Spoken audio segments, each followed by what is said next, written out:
Let's go! Welcome into another edition of PHNX D-Backs podcast. My name, of course, is Derek Montilla, your mayor of PHNX. This man next to me is the vice mayor of PHNX, occasionally known as Thunderstick Jesse Friedman. And we are definitively going to tell you what the Arizona Diamondbacks are going to do in free agency on this show. No, we're absolutely not. We cannot predict the future. One podcast is all it takes. That's Derek. all it takes. We're going to do this show. Yep.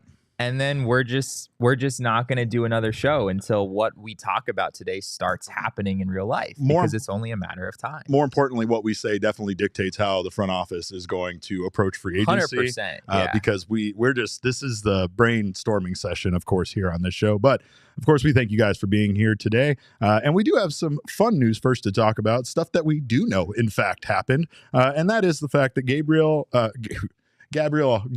Moreno and Christian Walker are your Gold Glove winners for the Arizona Diamondbacks. And of course, this is very exciting. Moreno wins his first Gold Glove here as the current and future catcher of the Arizona Diamondbacks. Christian Walker takes home his second consecutive Gold Glove. Well earned. He's been incredible defensively. Both guys have been.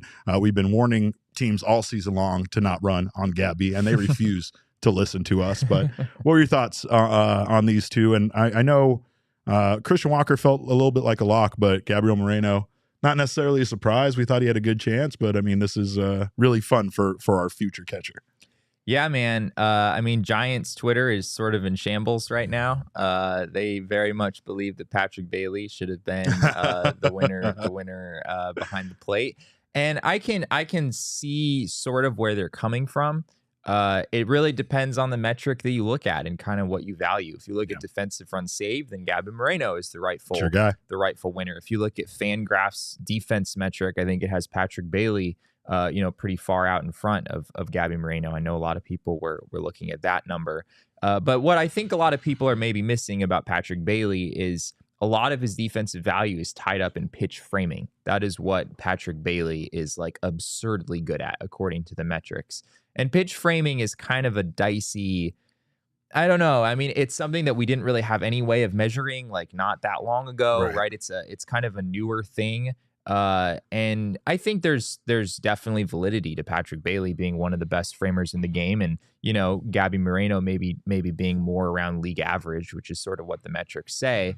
But pitch framing is not, I don't know. I think if you ask, like a major league manager, what would you want your catcher to be best at if you could pick one thing? I'm not sure framing would really be up there necessarily. Yeah, and it's also a hard thing from a metric standpoint because it's based on like real calls that umpires make. Sure. And it's not the process by which we measure it is not very refined. So definitely understand where people are coming from. Patrick Bailey is a very, very good defensive catcher. Well, and the pitch framing is one of those things. Obviously, that's a night in and night out kind of attribute, right? Where it's a benefit to everybody in the starting rotation and in the bullpen that he can go out there and do that. But like you said, I mean, it's still a matter of being objective there, and like how many calls wouldn't have been called. Like there's still a lot to be determined there as far as like what calls wouldn't have been called a strike if it wasn't for him and stuff like that.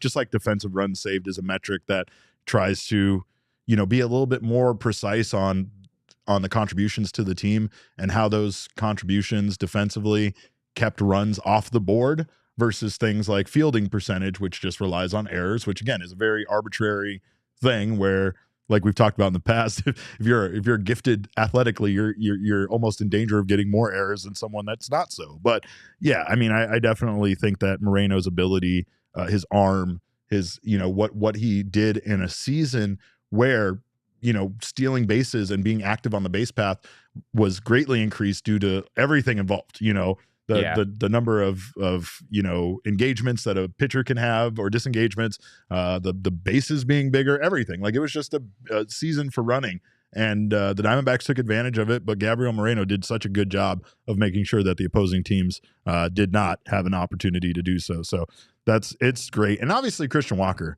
we could just talk about it. We try to talk about it all the time.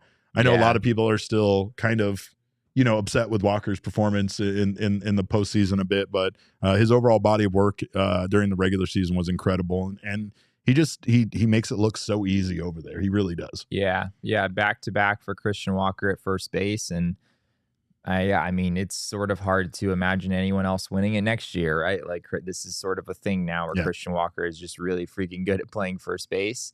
And he made some interesting comments at one point during the playoff run. I think it was during the World Series.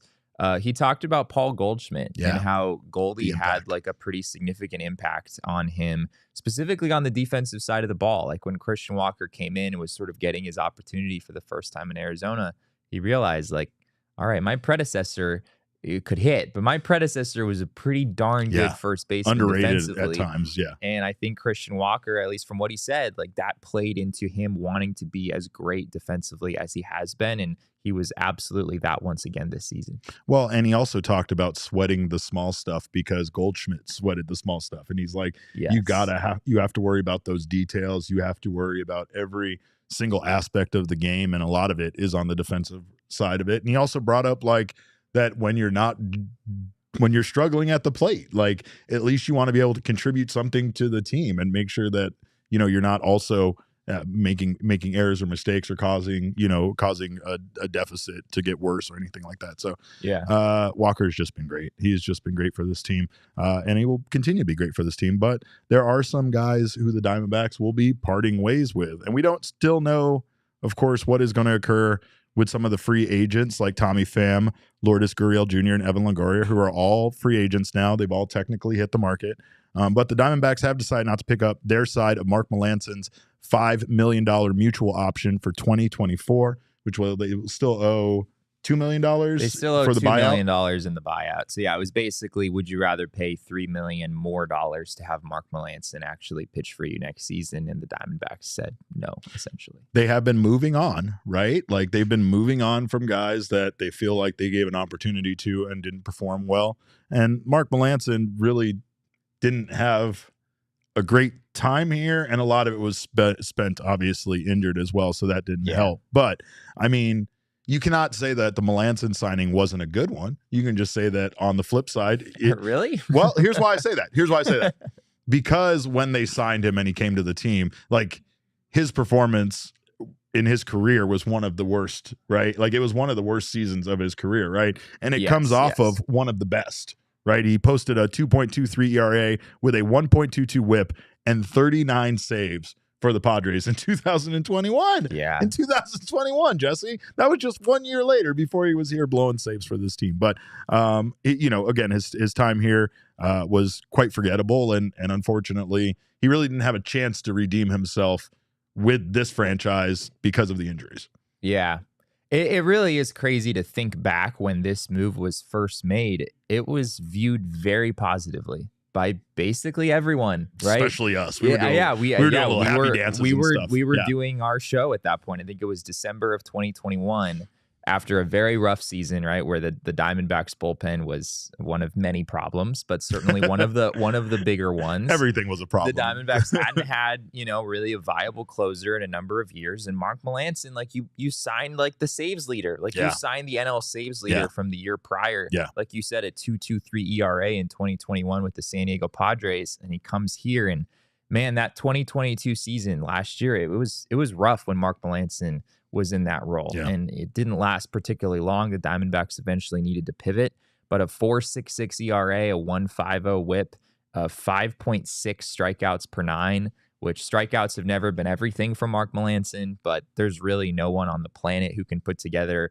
like a successful year as a closer. Striking out that few batters is just really, really hard to do. It'll be interesting to see where things go from here for Melancon. Maybe there's an opportunity still out there waiting for him. Maybe there's a team that, wants to give him a shot, but this also might be the last that Mark Melancon has pitched in the majors. I think that is at least a possibility. And if that's the case, it was a heck of a career. I mean, just really impressive numbers. He had a career ERA just under 3, has a career ERA just under 3 as of right now. But yeah, it was unfortunate for the Diamondbacks that they sort of got the very tail end Yeah. when most of that productivity was gone. And maybe I phrased that incorrectly, but I just mean like it wasn't a bad signing because because of his numbers, because of everything he'd done in his career. To bring somebody with that experience and that consistency over to the bullpen, Yes, it very much felt like a great signing. It is and what the Diamondbacks needed. And I totally agree with what you're saying, that like sometimes good signings end poorly. Yeah. Like this doesn't feel like hindsight is 2020, right? We can't always play the game of like, oh, that was a terrible move and they should have known it was going to be a terrible move. Right. Sometimes all signs pointed that to be a great signing, Yeah. And so like you were saying, sorry to cut you off, but yeah, sometimes it just doesn't work out. Right. And I mean, it's different. Like Aroldis Chapman, for instance, is a guy that if you took a chance on it, that might be a signing where a lot of people would have criticism to bringing someone like that over. And then if it doesn't work out, there would probably be a vocal majority that were like, yeah, we thought like we didn't want this guy. That was not the case with Melancon. And like you said, everybody saw the move as fairly favorable. And unfortunately for Melancon, and for the Diamondbacks, it just didn't work out. There is always some risk when you're signing a guy who's as old as Melancon was. I guess that is part of what we have to acknowledge. Watch it, Friedman. I'm just saying. As a professional athlete, Derek, people in their upper 30s and low 40s are they're great contributors to society, but maybe you don't want them always pitching the ninth inning for you. Bitch. Or playing third base for you. Maybe that's the case. But again, no knock to any of the guys. We have no idea how this is going to work out for the Diamondbacks as far as the other guys in the free agency, but it kind of sucks to already think about maybe moving on from guys like Tommy Pham, Lourdes Gurriel Jr., and Evan Longoria when they contributed and were such a part of this run. Like and that's such a bitch about free agency with MLB. Like when your team makes a deep run like this, it's like, all right, well, you lost the World Series. Free agency starts today. Like you don't even have a chance to take a break until free agency starts. And of course, those are the three free agents that are hitting the market, and those are guys that at times have contributed greatly to this team, and at times have struggled. Right, Tommy Pham, big part of this team, just an absolute leader. Lourdes Gurriel Jr. just been here doing it all season long, right? And I mean, he was an all-star for this team. Defensive savant over there in left field at times. I don't even know. That's what the numbers say. And then obviously Evan Longoria. I mean, the Diamondbacks definitely struggled to figure something out at third base. Longoria brought a lot of experience over there, and I think at times made some incredible plays.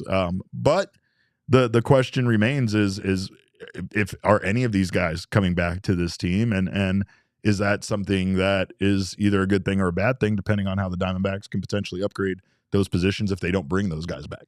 Yeah, so let's go one by one here. So Tommy Pham, he had a 111 OPS plus this season for the Diamondbacks and the Mets. That was his entire season, 481 plate appearances. He was about a 1.5 WAR player.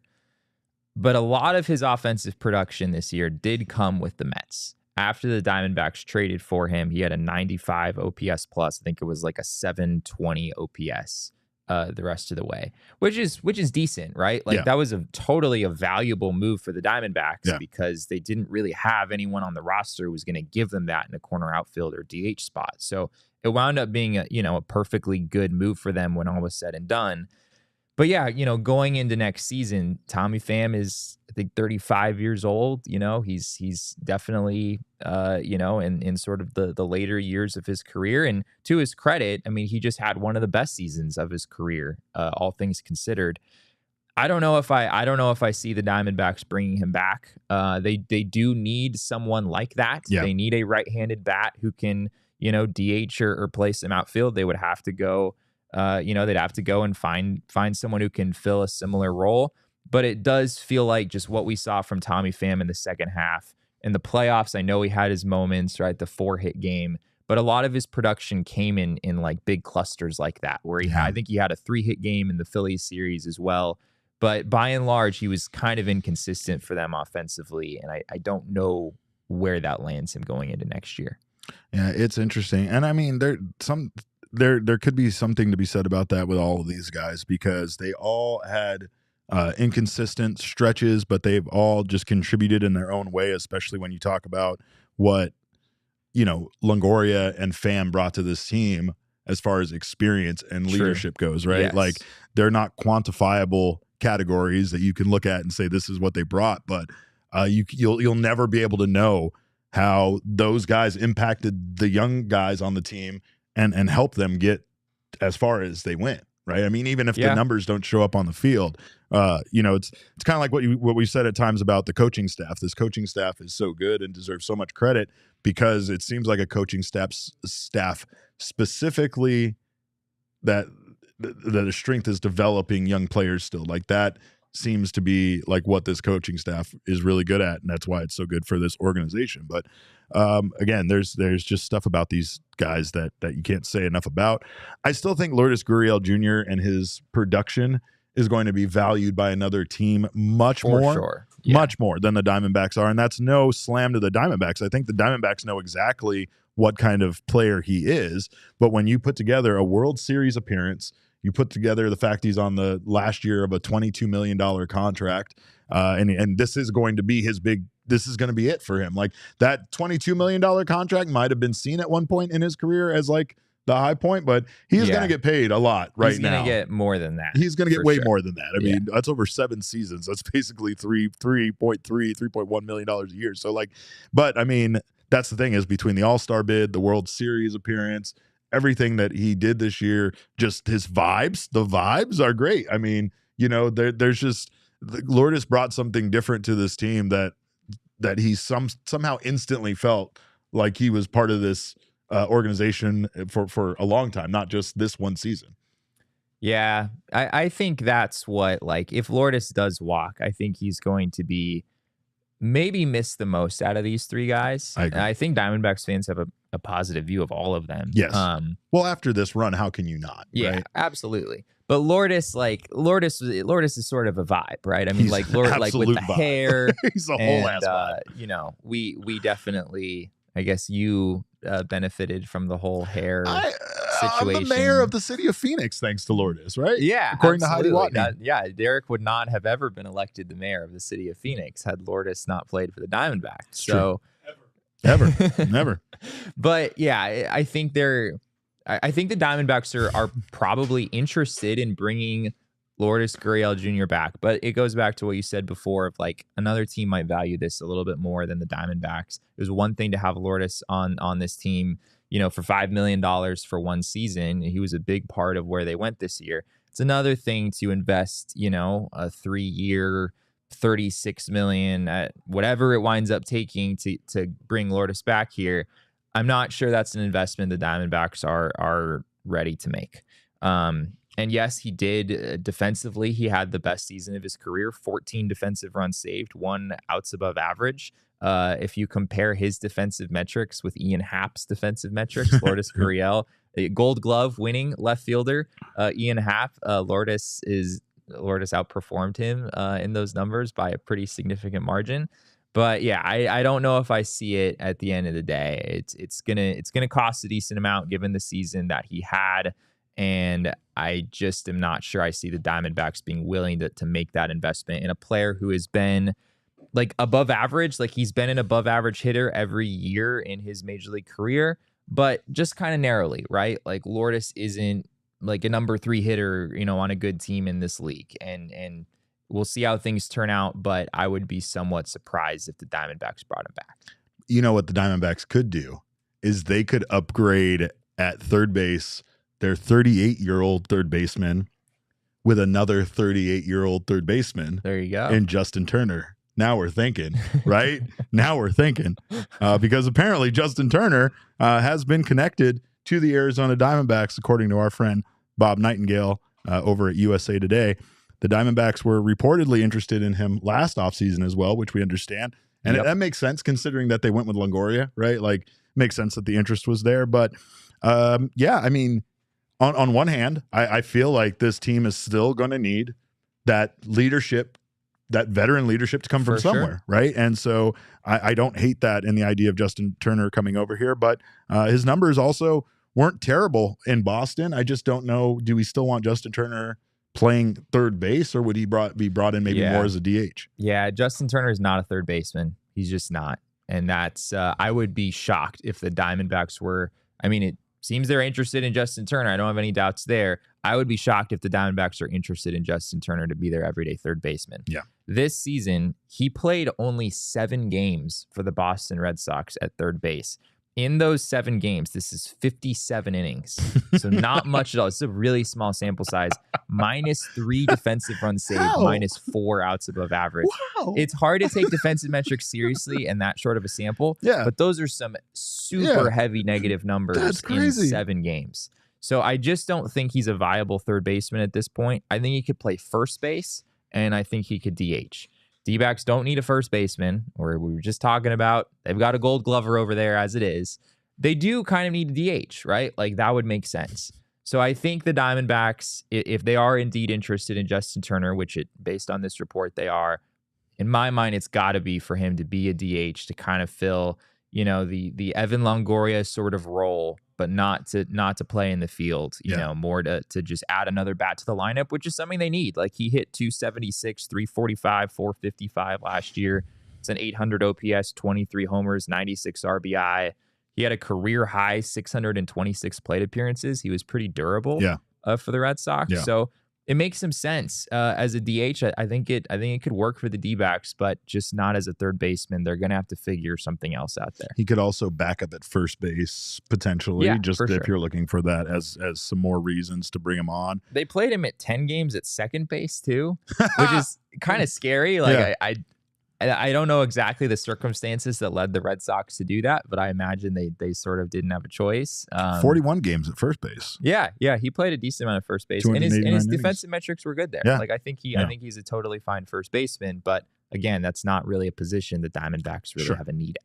Sure, but if they start treating DH more like an actual position they need to acquire someone for, and not just some spot for one of their guys to hit when they have a day, like, you can still use that, but it's not. It's just, I don't really feel like they had like an actual designated hitter this year. They really have never had an actual designated hitter since the DH was added to the National League, right? They've kind of done this thing every year where it's like, all right, like, whoever's not playing in the field today, we're going to use the DH spot as a way to get guys days off. And, once Tommy Pham was in the fold, it was basically, all right, well, we have 4 outfielders, and Tommy Pham is the one that we like the least defensively, so he's our DH, right? And that's kind of how they use the spot.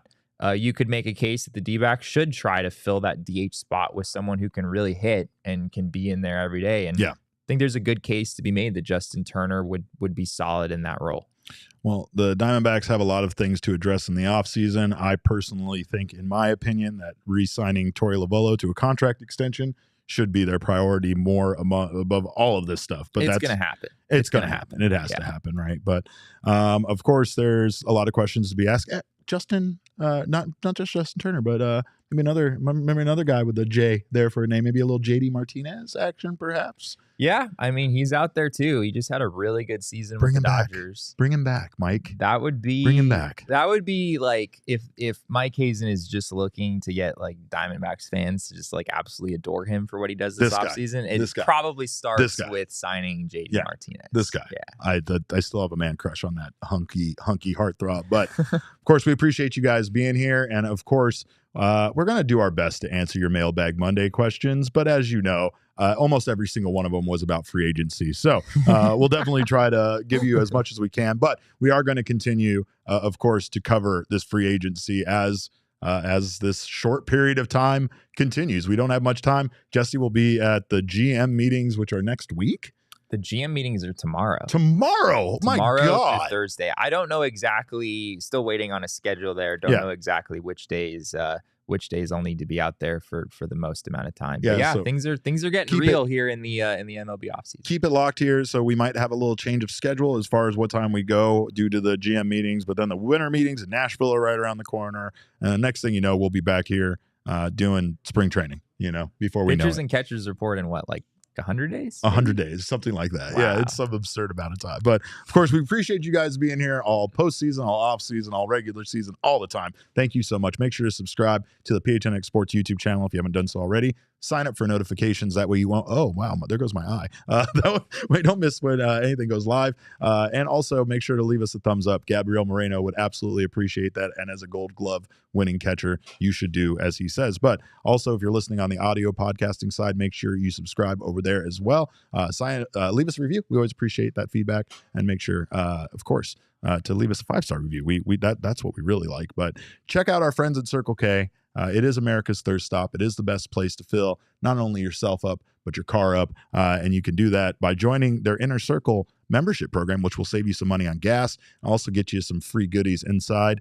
Make sure you can sign up today for free by downloading the Circle K app. Terms and conditions apply at participating locations. Visit circlek.com for details. And again, download it in the app. You'll get all sorts of free offers for candy, chips. They'll have an offer, buy 5, get the 6th one free on a selection of Circle K products like pizza, coffee, and ice cold fountain drinks. You also save 25 cents off per gallon on your first 5 fill-ups. And then you'll also, after that, save 3 cents off per gallon on all your fill-ups after that. I got an outrageously good deal yesterday. Yeah, filling up at Circle K. Oh yeah, I think it was like basically the cheapest gas station in the state, or at least like in the Phoenix metro area, while also getting my 25 cents Let's off. go. It was pretty great. It's pretty good. And like Sean used to say, there's no better feeling than seeing that last 25 cents drop off after you already know what you're paying. So make sure to join that Inner Circle membership program for free now. Of course, shout out to our friends at FOCO for decorating our set with these incredible bobbleheads, which are tiny works of art.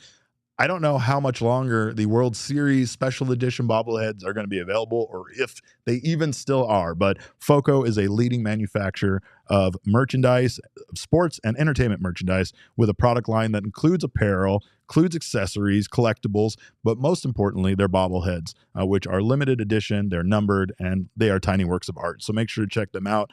Baseball season never ends around this place, so you can always get ready for baseball season. Jesse was watching fall ball just last night. The Fall League All-Star game. It never stops. It never stops around here. So make sure to check out FOCO. They have our back for Arizona sports, and they have yours as well. Get the best gear around by visiting FOCO.com and using code PHNX. For all non-presale items, use the code PHNX, and you will receive 10% off. Well, Jesse, some things have changed around here on Mondays.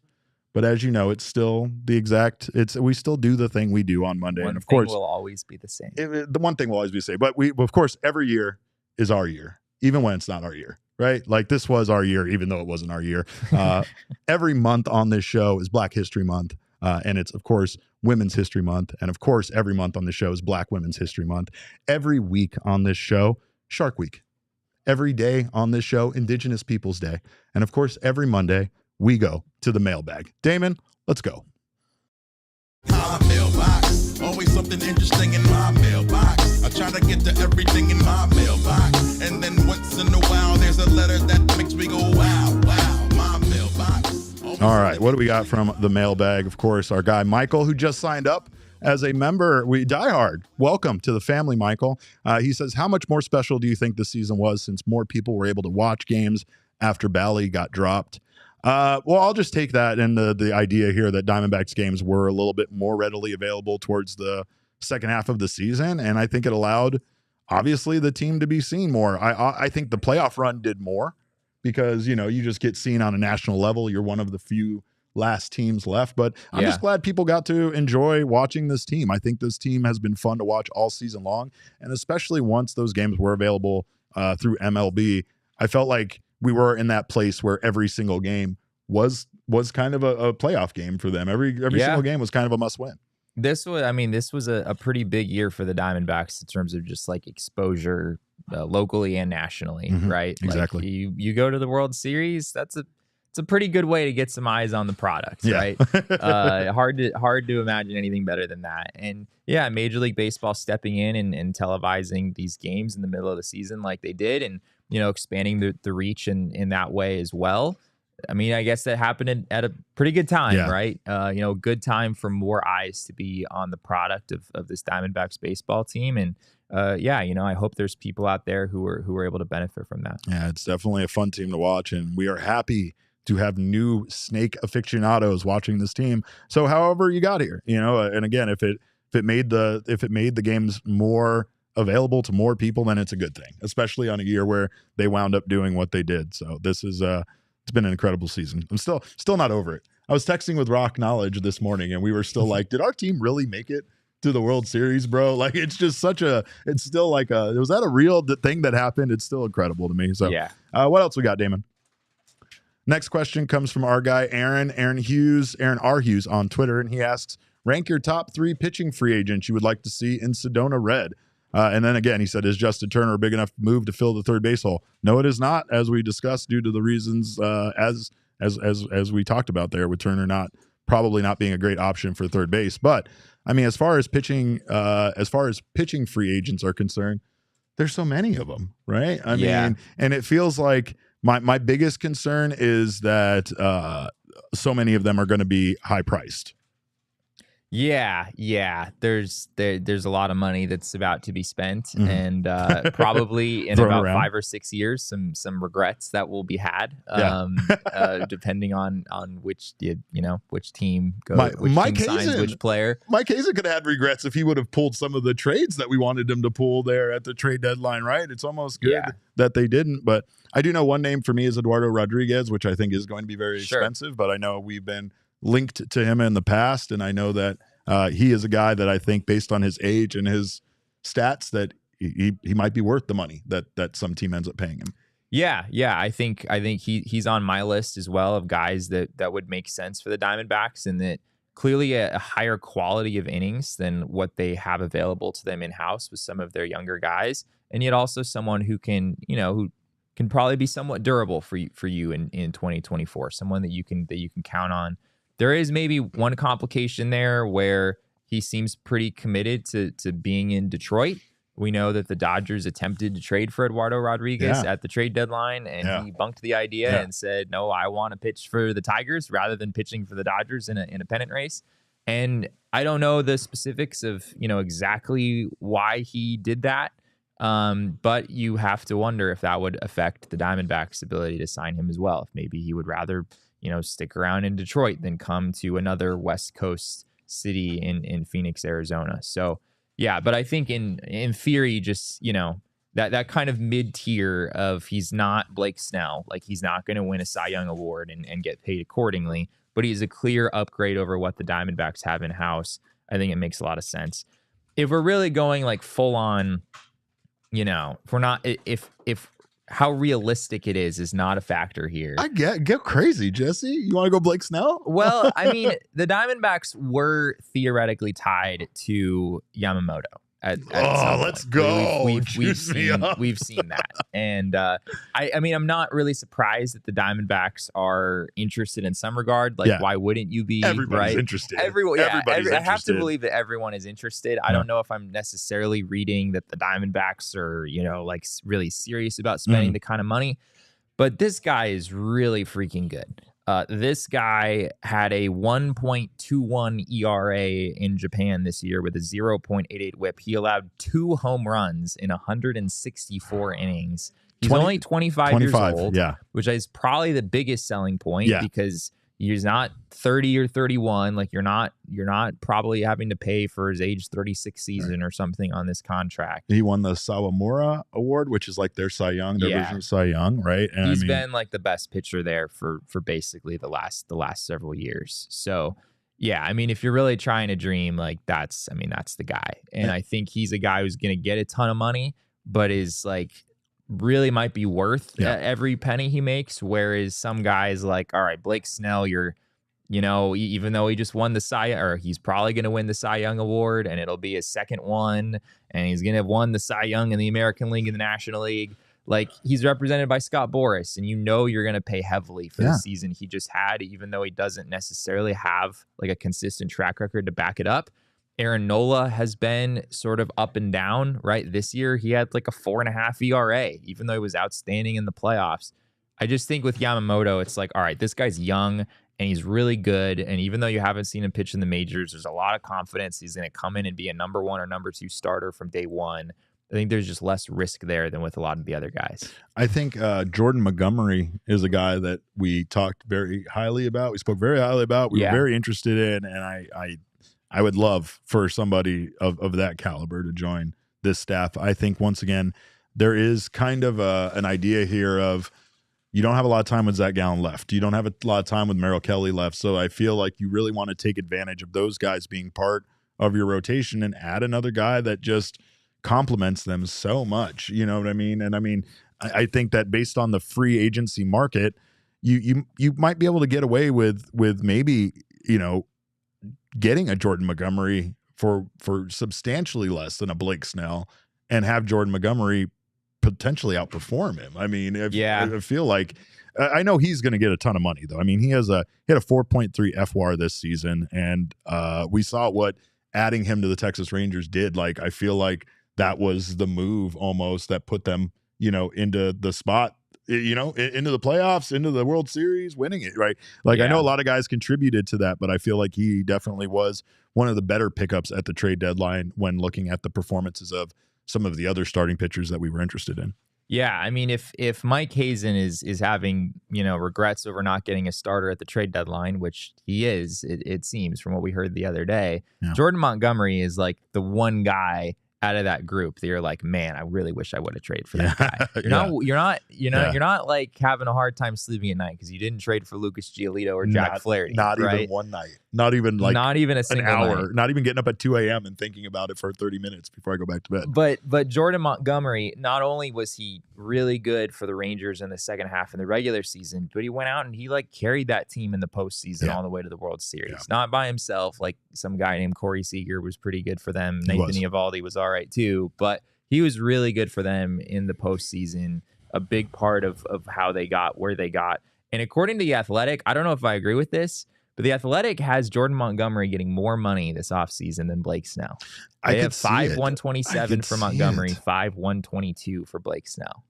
Seems kind of outrageous, but I sort of understand where they're coming from, given that the guy just pitched all the way to the World Series and was really good the entire way. And I mean, Blake Snell can win all the accolades he wants to, but the one thing, of course, that teams are looking for is a younger ace that can, you know, be a part of your team for a number of years. And Blake Snell, he's not that much older than Jordan Montgomery, right? But he definitely has some more years on him. And again, Montgomery just might be part of that core that so many teams are looking to build around. And I mean, the Diamondbacks still are trying to add pieces to that core, even though they got as far as they did this year. And I think that's the thing is that like, at least maybe the how far they went will make this an attractive destination for somebody. Maybe we don't get that guy on a 6-year contract, but maybe we're able to add some free agent pieces on a 1 or 2 year deal that can help complement, you know, Zach Gallen and Merrill Kelly in the meantime. It's not going to be any of those guys though, because those guys are going to get paid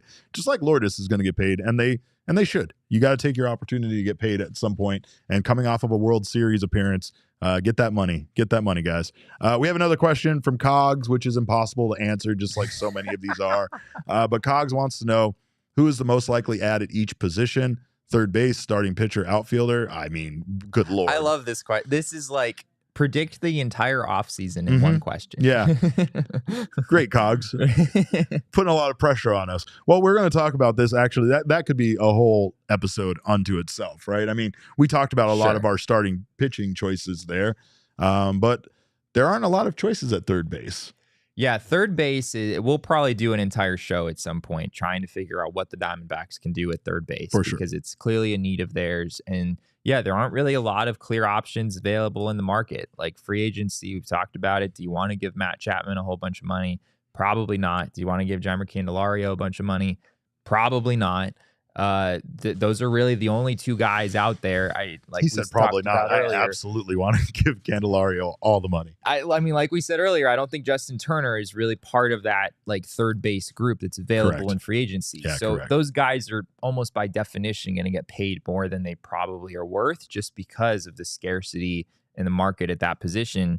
Trade wise, this is where we'll maybe do more digging for a future show. I don't see a whole lot of clear options there either. Eugenio Suarez is one guy who comes to mind, third baseman with the Seattle Mariners. Maybe now that they have Josh Rojas, they're like, hey, we're covered. We're good at third base. Suarez is available. We know the Diamondbacks have made a lot of trades with the Mariners over the years. Still don't know if I fully see it happening from the Seattle side, but you know, Suarez is a solid third baseman defensively. I think he underperformed, some of his batted ball stuff this year. I think he's maybe a better hitter than he showed. He would be an upgrade for the D-backs at third base. And I want to say it's just, is it just this season that he's under team control for? I believe so. I think it is. Maybe one more year. Let's see what Baseball Reference has to say. Yeah, but he has a 2025 team option. So he's under control for 2024, and then it's a club option for the year after. It's a pretty friendly situation for the Diamondbacks to acquire if they were to go that route. What about Giovanni Urshela from the Angels? Gio Urshela. Not really like an everyday guy, right? Urshela, 62 games this year. I think there were some injuries there. 91 OPS plus. I don't know if you're really bringing in Urshela expecting him to be like your everyday third baseman and be like a clear upgrade over what the Diamondbacks already have. Yeah, that's true.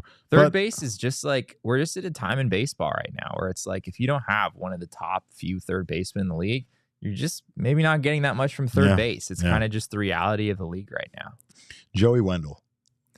Oh my gosh. I'm just joking. Joey Wendell. You want to talk about Joey Wendell? No, I do not want to talk about Joey Wendell. No, I'm not going to do that to you folks. But what I will say, 554 OPS this year. Yeah, I mean, I don't know. I mean, yeah, like everybody, like you said, that's literally we went over basically the top candidates, and there aren't many. Like someone mentioned Jonathan India in the chat. That's interesting. Yeah. He's like kind of an extra guy with the Cincinnati Reds. Someone who I think could be available in a trade. And yeah, natural position, third base. I don't know. They've been using him at second base pretty much exclusively for a while. His metrics at second base are not good. Maybe you feel okay about putting him at third base. He's been like a league average hitter, has reverse splits, which is interesting for his career. Yeah, like that. I guess that would be all right. Yeah. Ryan McMahon, another guy who, like, just because of Colorado, like I think we perceive him to be a better hitter than he actually is. He's kind of like a league average hitter. So yeah, I don't know. Like third base is just tough, and I think the D-backs are gonna try to figure out something. They're gonna try to find a way to plug that hole externally. I don't think they feel good about just like saying Jordan Lawler's our opening day third baseman and see what happens. I think there's maybe some more development that needs to happen there, but it's hard to envision them finding a perfect solution given the options that are out there. Shout out to Benjamin Hunley in the chat. He asks, will Jake McCarthy be a D-back next year? I could see Jake McCarthy potentially being a bit expendable as far as maybe a trade candidate, but as it stands right now, Jake McCarthy will be a D-back next year. Yeah, it's interesting. They could trade yet another left-handed hitting outfielder if they wanted to. I mean, like Dominic Fletcher is still in this system, right? He could kind of slide in and be that fourth outfielder type if you needed him to. But Jake McCarthy's value right now is just not. It's about as low as it's been in a while. I don't know if it makes sense to trade him right now. That's a good point. Piece of Yoshi will not stop until we acknowledge Eduardo Escobar. So Eduardo Escobar, I'm still with you. I love Eduardo Escobar, but we know his history with Baxter, and I'm not sure if we can bring him back to this organization.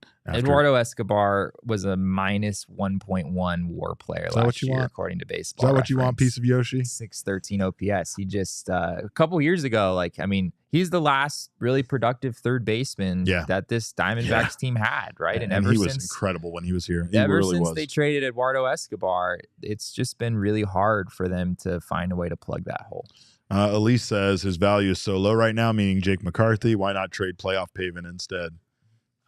I mean, there's a lot of, given what Pavin Smith accomplished in those, 11 postseason plate appearances, there's teams just lining up, I'm sure. His value's at an all-time high. Yeah, look, I don't know. I don't know about that. If you want to burn a player, making the opposing team think you're pitch hitting for him just so you could switch him out with another guy, Pavin's your guy. Pavin is your guy. It was hilarious how many times that played out in the World Series. I think it was 3 separate times where Torrey goes to Pavin, Bruce Bochy goes to a lefty, and then poor Pavin Smith enters a World Series game but doesn't actually get your ass back to the dugout. All right. What else we got? Dakota LeMaster, I think is how this is said. Dakota_LeMaster on Twitter says, since Lourdes Gurriel Jr. might leave during free agency, do you think we need another outfielder with power or just stick with the ones we have? I think the Diamondbacks definitely need to upgrade. I think that they still are short on, a lot of things. I mean, and considering the comments made I think that they'll continue to try to upgrade this lineup in the like they don't need to upgrade so many positions because they know those guys are here and they're not going anywhere, right? So it's like maybe another outfielder, maybe that third baseman, maybe a DH, and definitely starting pitching. But Yeah. It definitely feels like they are going to at least address some of those, and I still don't really think that they're going to bring either any of those guys back, but that remains to be seen. Yeah, I mean, what we can say is that you don't let Lourdes walk and his 24 homers and his 82 RBI leave the team without having some sort of a plan in place Correct. to try to recover that production. Correct. And going back to our earlier conversation, I think part of it might be that you have a DH, that you have a guy cemented in that DH spot who's a solid offensive player that could maybe help cushion that blow, even if you're not necessarily replacing Lourdes's production in left field. But yeah, the D-backs, they can't let Lourdes walk and not get. They still need probably a right-handed hitting left fielder. Yeah. It's hard. I don't think you want to have 3 left-handed hitting outfielders in the lineup every day. So they're going to do something to fill that spot. Maybe it's Lourdes. It's still. I don't want to say that we're here saying the D-backs. There's no chance they bring Lourdes back, right. But it does seem somewhat unlikely. I mean, taking a step back to Erod, right? Erod opted out of his deal with the Detroit Tigers, but that doesn't mean he's not staying there. He just has the ability to opt out of that last year and now can get a bigger contract that he deserves based on his performance. So it's not to say that Lourdes might not come back, because he meant a lot to this team. He meant a lot to this community. I think everybody, like all 3 of those guys, at some point really endeared themselves to Diamondbacks fans, but Lourdes has just been doing it all season long. And again, he just fit in with this club so well. He really did. It's hard to imagine an outfield without him. It's hard to imagine not seeing his purple hair bouncing around at Chase Field. So I'm not opposed to them bringing him back. I just understand the business side of a deal like this, and I know that his value will never be higher than it is right now. So as far as he is concerned, he needs to get the bag. He needs to get the bag. Yeah. All right. What else we got? We got one more question, and then we'll come back to these. But first, we got this one that says, from Who Dat Nation asks, with the windfall, I like that we should just refer to it as that, the windfall, this postseason. Is Bellinger an option? Who are the top 3 realistic starting arms that could be added at the top of the rotation? Realistic starting arms, I don't even know where to start with realistic starting arms at this point, Yeah. And it's hard. Like we touched on the other day, we don't know exactly where the Diamondbacks are financially. I don't think the Diamondbacks necessarily know how much exactly they're planning to spend this offseason, which is a huge variable in all of this. Well, and Benjamin and Elise have both addressed it, but it's not like the Diamondbacks haven't shocked the world and made that big free agent acquisition, like when they went and got Zach Greinke, right? True. So it's not to say that's outside of the realm of possibility, especially with this regime. Yeah, it wasn't this regime, right? But it was still the same owner, right? And we always talk about Ken Kendrick not opening up, the checkbook, but that's not necessarily true. It's just a matter of opening up at the right time for the right guy. Greinke performed very well for this team, so it might have been seen as an overpayment, but I remember that being huge news that felt like the Diamondbacks were back. Getting Greinke felt like we were back, and it felt like things were heading in the right direction for this team when they got him. I don't think it's outside of the realm of possibility. But the first part of that question, can we throw that back up there, Damon? The first part of that question was, with the windfall, is Bellinger an option? Do you think bringing Belly back to the Valley is a possibility? Yeah, probably not. So he's left-handed, right? That's number one. You'd have a third left-handed hitting outfielder. He's a solid center fielder, which is something the Diamondbacks don't really need. They don't need a first baseman. So positionally, it doesn't make a whole lot of sense. And I also think he's going to get a heck of a lot of money because he's represented by Scott Boras, and he just had an incredible season. And if you look at some of the underlying metrics with Cody Bellinger, they're actually not that great. His expected batting average was .270. His expected slugging percentage was .437, according to Baseball Savant. You compare that with his actual numbers, there's a pretty big difference there. I think there's a case made that even though Cody Bellinger definitely bounced back last year, it was a really good season for him all the way around. His strikeout rate was the lowest it's ever been. I'm not quite sure that he's like a 900 OPS guy moving forward. If you're but that's probably what you're gonna have to pay for if Yeah. if you want to make Cody Bellinger, your guy for the next 6 years or whatever it is. So I don't know if I see a fit there. You know who else is represented by Scott Boras? Me. I need to be at least, Interesting. because I need to get that money, right? And every time we talk about Scott Boras, I feel like strategically he might be a good agent to have. So I'm thinking about looking into it. What do you think? You think he would accept me as a client? Come on, I was on foul territory. I was on. Yeah, you were on foul. So Yeah, you did have. I did have a nice postseason run. Your picture next to Ken Rosenthal on a YouTube thumbnail. You couldn't get enough of that. It was. He harassed me endlessly through text messages Scott, about I don't that. know. I'm not sure if Scott Boras is into representing media personalities, but I would be happy to be his first. I'm sure you're right at the top. I just want to get that bag. But let's get that bag real quick before we move on to more Mailbag Monday questions. We thank you guys, of course, for your Mailbag Monday questions. I do want to say I ate entirely too much bread this weekend, Jesse. Like way too much bread.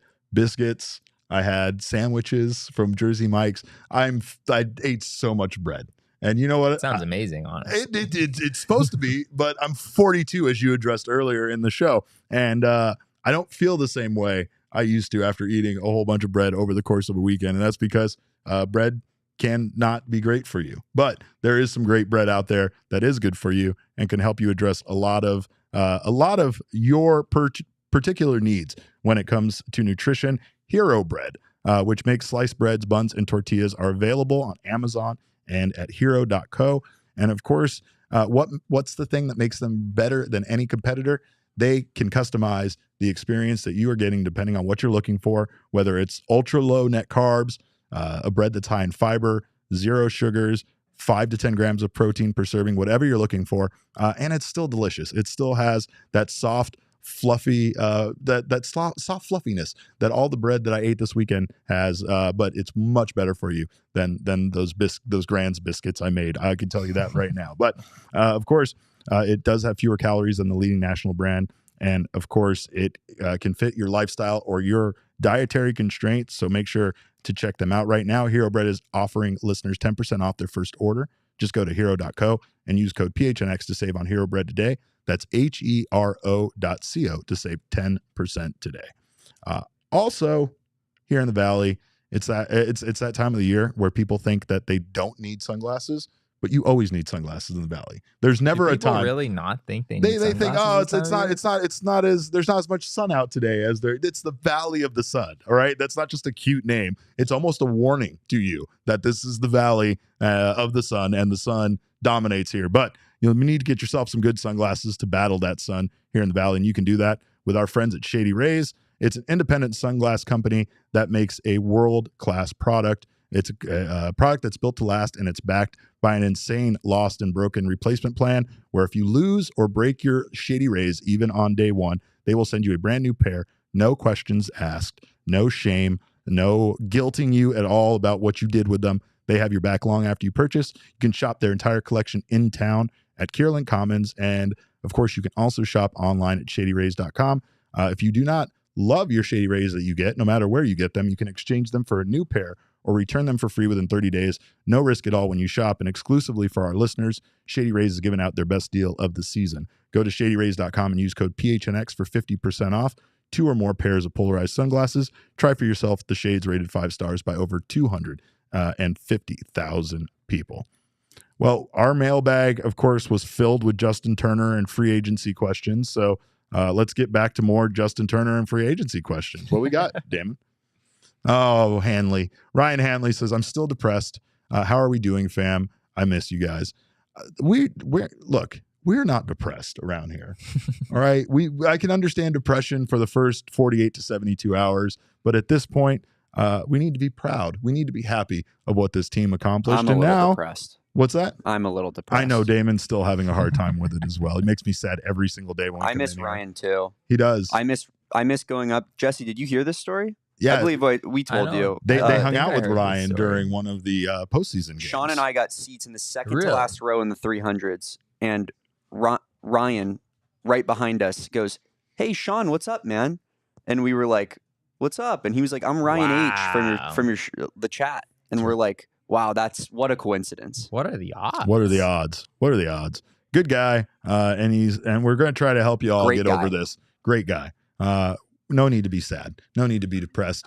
We're building on to next year, and I know one of the questions that we're going to get, or we should get, or have been asked, has been, about is this like a one-time thing? Are we just getting here now, and now we're going to go back to another like 10 years of mediocrity? No, that is my answer. No, there is a lot of good things to be happy about, and of course, this was supposed to be just the start of something special, and somehow this team made it to the World Series. So I want you all to continue to hold your head high, because this team has did something special, and we should be proud of it. People miss Patrick in the chat. I miss Patrick. That's really why the people are depressed, Derek. I miss Patrick. It has nothing to do with the Diamondbacks. I'm doing this show with you already. It's Series. Incredible. It's that Patrick is no longer here doing our show. You've been here for like 3 days, and I don't know what to say other than Patrick. Patrick just texted me, by the way, while you guys are talking about him missing me. What else we got? Our guy Gabriel at Bold as Bronze asks, will we hear any D-backs trade free agent news before the winter meetings or after? And that is a Jesse Friedman question. Yeah, clearly I have. Clearly you know the answer to that. Clearly I know. I mean, more likely after than before. Last year, as of the winter meetings, I don't think the Diamondbacks had really done much of anything.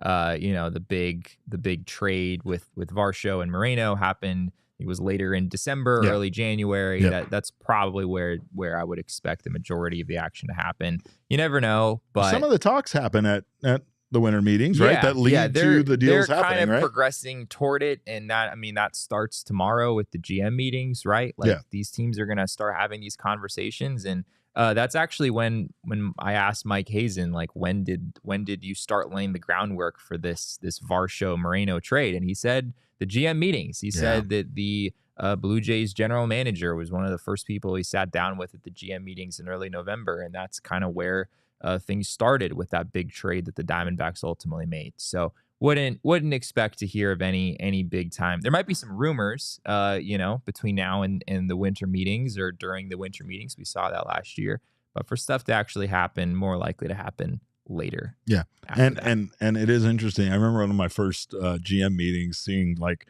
2 GMs talk, and I was literally like, Is this where the magic happens? Or are they just literally that asking? means they're making a trade, right? Is that a trade? they don't speak unless they're actively making a trade. Or are they just asking where the Starbucks is at? Like that's the questions, that goes on there. But I mean, like he said, most likely we'll see that after the winter meetings. When are the winter meetings this year? December 4th through 7th. So we're about a month away from the winter meeting. So maybe the Arizona Diamondbacks, if you're good, will leave you a starting pitcher under your Christmas tree this winter. We'll see. There you go. Or depend. I feel. Am I a monster? Am I just? I'm leaving out religions. I feel like by saying that it could be a Hanukkah present. It could be whatever religious belief you have this holiday season. They will leave you hopefully a starting pitcher. What else we got, Damon? Our guy Gabby Dearth. I always have a problem with this. Yeah. Is it Dearth? Okay. That's right. With Gallen having 2 years left, Merrill being 35, Marte and Walker 30 plus, back end bullpen guys not young. Can you see D-backs going for aggressive short-term deals for now while developing for next wave? Moreno, Carroll, Lawler, Fott in their primes. I don't hate this concept at all of building around. I don't think the Diamondbacks need to really go out there and lock in guys for 10 years and 12 years with the way that this organization is going. I think that the short-term deals, especially on that expedited time frame of like Gallen's contract and Merrill's years here, might be the wiser move to go, especially considering you're building on the success that this team had this postseason. Yeah, I mean, I guess you're kind of like threading the needle between, like, you don't want to do any move. You don't want to pull anything off that's going to mortgage, the longer term future. Like Corbin Carroll's here for a while. Gabby Moreno's here for a while. Jordan Lawler, if he's able to figure things out, right, he could be a big part of this team for a long time. So the Diamondbacks definitely don't want to put themselves in a difficult position 3 or 4 years from now and, make some move that's, just super all in on 2024, 2025. At the same time, I agree with the sentiment that, like, some of these guys aren't going to be around for that much longer, right? Zach Gallen, we've talked a lot about his future and how it doesn't necessarily seem all that likely that he's going to return to the Diamondbacks a couple years from now. Merrill Kelly, right? The D-backs have him for 2024. They have a club option for 2025. Christian Walker, he's on the last year of his deal this next season. 2024 is it for him. So yeah, there's definitely the sense that like you want to capitalize on these guys while they're playing this well, and that window is only going to last for really a couple more years with a lot of them. So yeah, I expect them to be aggressive. Like the Diamondbacks should go out and they should try to put together another team that they think could make a run, a deep run into the postseason. And I think they have some work to do to probably feel like they're at that point, but it's not an unachievable goal. We already saw them do it with 84 wins and the roster that they had this year. And Mike Hazen is the GM for the job. I'm glad that he is going to be here for the foreseeable long term. And I think that, again, we talked about some pitchers. We're going to talk about a lot of free agents over this period of time.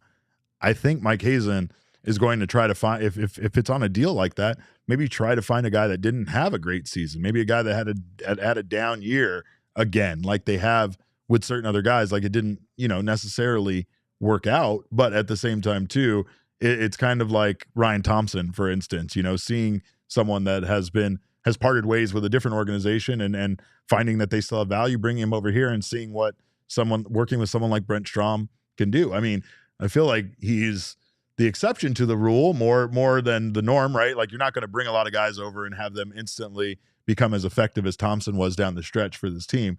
But I wouldn't be surprised if Hazen, we see them make some move like that more leaves you scratching your head a bit and saying like, wow, they went after Zach Davies, like, and not no attack to Zach Davies, but a guy like that maybe had like a 4 ERA this season, and they're not going to sign to a big deal, but give that person an opportunity to rebound and maybe their next big contract is in 2 seasons from now or whatever, if they can find success with the Diamondbacks. Yeah, I mean that's definitely a route that the Diamondbacks could try to go, right? There's a lot of, especially on the starting pitching front, there's a lot of guys who didn't really have the walk year that they wanted, especially in the second half of the season, that might look for kind of like a 1-year pillow deal or, maybe like a 2-year deal that has an opt-out after the first year if they're able to bounce back. Guys like Jack Flaherty and Lucas Giolito, guys that really didn't have a second half that they were looking to have.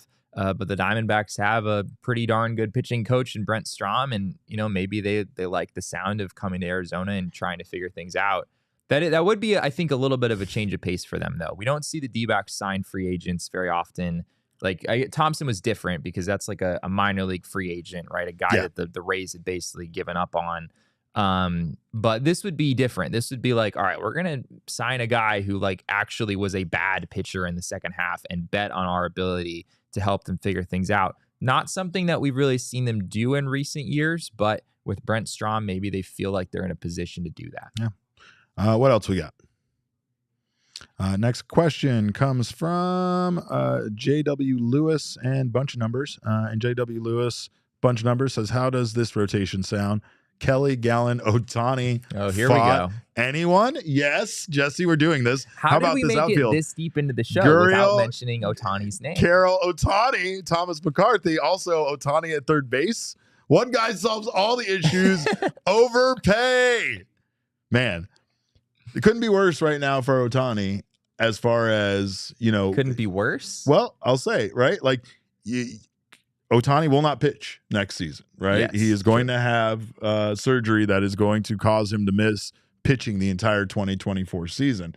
So, and I mean that from that perspective, right? This was the big year where, and it's still going to happen. Someone's still going to pay him literally a boatload of money. But I just think it's great that you said it couldn't be worse for a guy who's about to sign a $500 million contract. I know, but I'm saying like that. But I see where you're coming from. That sucks because it is going to be one of the biggest contracts in baseball.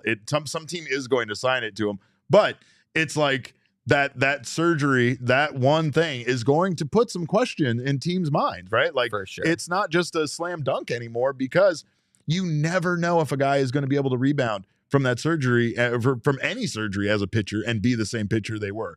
You have a good idea they are, right? Like, you know what you have in him and you know that he is literally a unicorn and there is not another player like him that exists. However, if you're going to make that huge of an investment in him, which whatever team gets him is going to have to do, that's got to be a concern for you. Yeah. And I mean, just especially given that degree of risk, like if there was even a fraction of a % of chance that the Diamondbacks were going to sign Shohei Ohtani this offseason, you feel like that was like just cut in half or something by the fact that he's not gonna pitch. And for the Diamondbacks, there's a lot of risk there, and for the investment, I just don't see there's really any scenario where that would make sense for them. I will say, going back to the starting pitcher conversation in general, I think there are some guys in the market that maybe you could get on a shorter term deal that would kind of go along with like the all-in mindset on these next couple seasons, where the D-backs, they have Gallen, they have Kelly, they're really trying to make something work. Sonny Gray is a name that comes to my mind. As a guy who, like, I think he's 34. So you're paying for like age 35, 36, and 37 maybe on like a 3-year contract.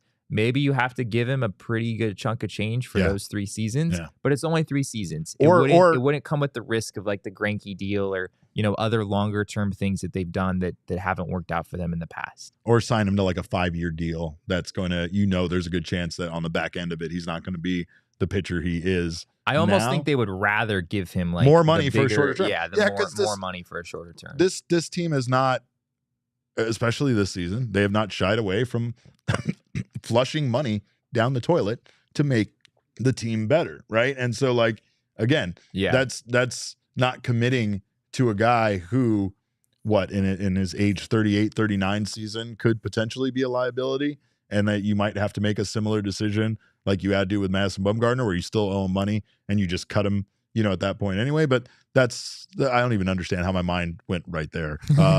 You're right though. I mean, that's definitely a guy that you could see on a shorter deal. And the Athletic says 3 years, $64 million. I'd pay that. Like that. I'd pay if that. that's real, I'm a little skeptical maybe that it would be that low. Yeah. Because he just had he had like a 2.8 ERA over like almost 200 innings for the Twins this last year. He was in the Cy Young conversation constantly. He's a really, really good pitcher. And I know he's kind of had some ups and downs over the course of his career, but if you can get that guy on like a 3-year deal for $64 million, I have to think that would be something the Diamondbacks would consider if they have the money to pay that, which is something we still don't really have a great understanding. Elizabeth, no, not you too. I thought you were better than this, Elizabeth. Elizabeth says, I hear Jesse Jr. knows the Roger Beshins football slider. I can't believe you did this to us, Elizabeth. But okay, we got one more question from Daniel Caston, and we're going to get out of here. Daniel, he demands to know this, Jesse. Turner, yes or no? We don't know, Daniel. Sorry. We don't know. We have no idea what the Diamondbacks are going to do, but I will say keep it locked right here to this very show, because we are going to be talking about that quite a bit over the next few weeks. Of course, Jesse, like you said, he has the GM meetings this week, winter meetings in like a month. And the next thing you know, we're going to blink and we're going to be at spring training. So keep it locked right here. We will break down a lot of the free agency news, including more on who we think the Diamondbacks should pursue and who we think could potentially be the best fit for this team. So keep it locked. But make sure if you did place any kind of future bets on this team on the BetMGM Sportsbook app, you don't forget about those, because those are about to cash in, especially that Corbin Carroll Rookie of the Year. So hop on the BetMGM Sportsbook app. Maybe wait for opening day, maybe wait before opening day, make some more future bets on the MLB. But in the meantime, there's all sorts of other sports for you to bet on. Of course, football is a great time. It always makes sports better. You can place your first BetMGM Sportsbook wager through the mobile application of at least $10. If you do, you will receive $200 instantly in additional winnings, regardless of your wager's outcome. All you got to do is use our code of PHNX. It's this easy. Just download the app on iOS or Android, or visit their website at betmgm.com and sign up using that code of PHNX. If you sign up and deposit at least $10 into your newly created account and then place a wager of that amount or more at a standard odds price, you will receive $200 in bonus bets regardless of the outcome of your wager. So now I have to start being a little bit more creative and trying to win some money, because I have nobody to hex. I've been using my bets as a hex. Still did a little bit this weekend against Espo while we were playing fantasy football. I just went in and placed bets against all the teams his players were on. And wow. Yeah, sometimes you got to do what you got to do, Jesse. But of course, You guys can use it more intelligently than I do. I know that for sure. But you can sign up for the BetMGM, use bonus code PHNX, and make yourself some money. Place your first BetMGM Sportsbook wager through the Sportsbook mobile application of at least $10. You will receive $200 instantly in additional winnings regardless of your wager's outcome. Check out the show notes for full details. And now listen to Shane talk about the disclaimer. Gambling problem? Call 1-800-GAMBLER. Colorado, D.C., Illinois, Indiana, Kansas, Louisiana, Maryland, Mississippi, New Jersey, Nevada, Ohio, Pennsylvania, Tennessee, Virginia, West Virginia, Wyoming. Call 877-8-HOPE-NY or text HOPE-NY 467-369 New York. Call 1-800-327-5050 Massachusetts. 21 plus to wager. Please gamble responsibly. Call 1-800-NEXT-STEP Arizona. 1-800-BETS-OFF Iowa. 1-800-270-7117 for confidential help Michigan. 1-800-981-0023 Puerto Rico in partnership with Kansas Crossing Casino and Hotel. Visit BetMGM.com for terms and conditions. U.S. promotional offers not available in D.C., New York, or Ontario. Ontario. Jay made I got it that you got time. it that. I'm so proud of you. Jay made me sad with his comment. Jay said, "See y'all back at the pregame show," with little emoticons that make me sad. Yeah, soon. Pregame show soon, my man. How soon? I don't know. Next postseason? I don't know. I don't know when we'll do a pregame show. We're gonna do again. pregame shows for every Cactus League. Stop game, it! Derek. No, absolutely not. Stop this, man. But Can you imagine previewing the pitching matchup every single game and a post-game show. So join us 10 minutes after the final out. I will be out there though, and I will tell you a good way to spend fall ball games is with a Four Peaks in your hand. I know Halloween is over, so they're going to stop highlighting the ghosts, but let's not forget the ghosts make the beer over at Four Peaks. And of course, what better way to enjoy a beer than a beer made by a ghost? So check out everything Four Peaks has to offer. They are a staple here in the Valley and have been at tailgates for over 25 years. So win or lose, we booze with Four Peaks. You can also check out their pumpkin porter, now available. Get in the fall state of mind. It's back on the shelves and in draft lines throughout the Valley. So don't miss out. Also check out their 8th Street Pub. Chicken tendies are still undefeated out there. You can visit fourpeaks.com/locator to find all your favorite brewery tours and events. Check out at Four Peaks Brew or Four Peaks Pub to keep up with the latest at Arizona's hometown brewery. Must be 21 or older to drink Four Peaks, and please drink responsibly. I feel like we should give Stephen Vogt a shout out. Oh man, we have a lot of like managerial news, I guess, that we really Craig Counsell is now the manager of the Cubs, which can only mean that David Ross is now the manager of the Brewers. That's the way that has to work. Yeah, they traded managers, right? If you and cash considerations. Manager, it goes both ways. That's an awkward situation because a lot of people are assuming, because no actual official news was put out, that this was kind of like leaked. And that we didn't know David Ross had been let go by the Cubs, or maybe David Ross didn't know he'd been let go by the Cubs. I think it like just came together here in like the last few days. Yeah. Well, they said they didn't have permission to talk to him unless they requested permission from the Brewers prior to November 1st. Yeah. So apparently this all just came down in like the last few days as Craig Counsell's like officially on the open market, and the Cubs were like, "Hey, we're willing to give you a big old pile of money." And Craig Counsell was like, "All right, let's do it." 5 years, $40 million, I think is the announced contract there, which I believe would make Craig Counsell, or will make Craig Counsell, the highest paid manager in the sport right now. Correct. Probably worth every penny. And, probably a rough day if you're a Milwaukee Brewers fan. Yeah, that's tough. Managers moving across divisions, like, I don't know if I like that. Bob Melvin, like leaves from one the Padres team and to goes another to the Giants. Division. Yeah, it is pretty weird. It's gross. We've had 2 situations like that already this offseason. I want to run a disgusting scenario by you. Torey Lovullo as manager of the Dodgers. How much would you? And then the D-backs kid, Dave Roberts. No. I don't want that end of the equation. I was just talking about the nightmarish situation where we'd have to see Torey Lovullo as the manager of the Dodgers. But luckily, we don't live in that terrible timeline. We live in this one. He's not. Yeah, I mean, Torey is not on the open market. He still has one more season, so he's in a different situation. And they're going to extend him. And they're going to extend him. Yeah, that's not an actual concern. That's not actual. I'm just scaring people, you know. But yeah, I mean, of course, we'll have more on this, and it'll be interesting to see. Oh, we got Elizabeth on the Fire Derek train. Yeah, I get it. It was just a terrible scenario. I wanted to float out there, but good on Stephen Vogt, man. That's awesome. I suspected that it would only be a matter of time before Stephen Vogt found his way into a managerial job. But this is quick. Like, he was a quality control coach, I believe, with the Seattle Mariners this past season. And to go from that, like, straight to being a big league manager is, I mean, the Guardians clearly have a lot of faith in him. Yeah. And you can understand why. Someone I've I know Stephen Vogt a little bit personally. He went to Azusa Pacific University just as I did. Great guy. Fun little connection there. And yeah. That's why you had to get it in, huh? Yeah. Oh, yeah. That's the only reason we're talking about Stephen Vogt. No. Stephen Vogt deserves his flowers for being able to pull this off early in his coaching career. And everyone I've talked to, a number of people who are familiar with Stephen Vogt, been around him a little bit, whether covering him while he was a player or now as he's been a coach with Seattle. He is like one of the most universally loved people in baseball. And you can understand why a team like the Cleveland Guardians is like, yeah, that's our guy. Even though the experience maybe isn't what you're normally looking for in a job opening like that, he's an easy guy to bet on for sure. There were some other candidates, including Craig Counsell and including Carlos Mendoza, who might end up, he's got some connections potentially to the Padres. I believe he has been, I think he is now with the New York Mets. Oh, the Mets now. Mistaken. Okay, yeah. Things are happening. Things are happening. Yeah, when you asked about the winter meetings or the GM meetings, when are we going to see stuff happening? Player stuff later. This stuff needs to happen now because they need those guys in place for them to start building towards the 2024 season. So I wouldn't be surprised to see a lot of frantic coaching changes going on today and tomorrow, and we will be back here tomorrow at I don't know what time. Probably 1 p.m. Probably 1 p.m., but we will keep you updated. So most likely 1 p.m. Join us back here. In the meantime, you can follow us on Twitter, and we will keep you up to date on all of that stuff. I am at Cap_Caveman with a K. Jesse is at Jesse N. Friedman. Damon is at Damon Dog. He is People's producer, and that is DAWG. We are Damon's Dogs. Woof, woof. Oh, I missed it. I'm sorry. Damn it, Jesse. I miss Patrick too, guys. I miss Patrick too. Of course, our show is at PHNX_D-backs, but all roads do lead to at PHNX_sports on Twitter, Instagram, and Facebook.